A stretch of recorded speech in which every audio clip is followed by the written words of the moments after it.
বিসমিল্লাহির রহমানির রহিম। আসসালামু আলাইকুম। দীর্ঘদিন অসুস্থ থাকার পর আপনাদের সামনে কথা বলতে পারার জন্য আল্লাহর কাছে শুকরিয়া আদায় করছি।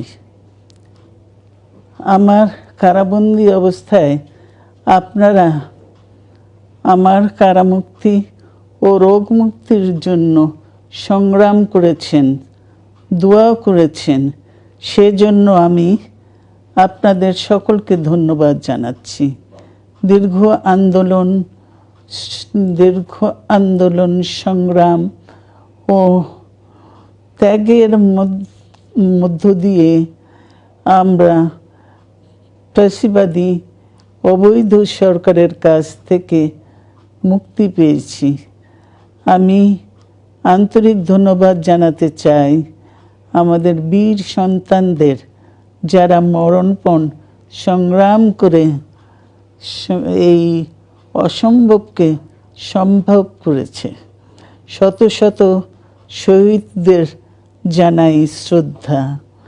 এ বিজয় আমাদের নতুন সম্ভাবনা নিয়ে এসেছে। দীর্ঘদিনের নজিরবিহীন দুর্নীতি, গণতন্ত্রের ধ্বংসের স্তূপের মধ্য থেকে আমাদের নির্মাণ করতে হবে এক সমৃদ্ধ বাংলাদেশ। ছাত্র তরুণরাই আমাদের ভবিষ্যৎ। তরুণরা এই যে স্বপ্ন নিয়ে বুকের রক্ত ঢেলে দিয়েছে, সেই স্বপ্ন বাস্তবায়নে করতে মেধা, যোগ্যতা, জ্ঞান ভিত্তিক গণতান্ত্রিক বাংলাদেশ গড়ে তুলতে হবে। শোষণহীন সমৃদ্ধ বাংলাদেশ।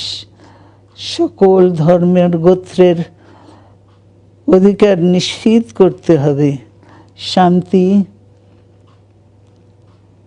প্রগতি আর সাম্যের ভিত্তিতে আধুনিক বাংলাদেশ নির্মাণে আসুন আমরা তরুণদের হাত শক্তিশালী করি।